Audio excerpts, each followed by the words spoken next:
आता घरात भाजीला नाही पण चटपटीत काहीतरी खायचे अशा वेळेस आपण काय करणार तर आज आपण सोया कोफ्ता करी बनवणार आहोत।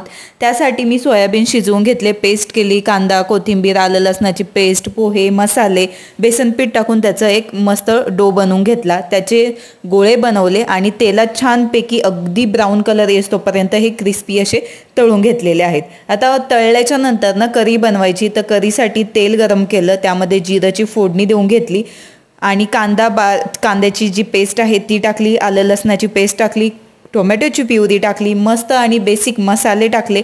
आता डिटेलमध्ये रेसिपी पाहिजे असेल ना तर खाली जो त्रिकोण दिसतोय त्यावर क्लिक करून तुम्ही डिटेलमध्ये रेसिपी पाहू शकता। मस्तपैकी भरपूर पाणी टाकलं, ज्यावेळेस भाजीला तेल सुटतं त्यावेळेस। नंतर न कोफ्ते टाकून घ्यायचे, कोफ्त्यांबरोबर थोडीशी बारीक चिरलेली कोथिंबीर, झाकण ठेवायचे आणि 5 ते 6 मिनिटांमध्ये भाजी तयार। नक्की करा आणि लाईक करायला विसरू नका।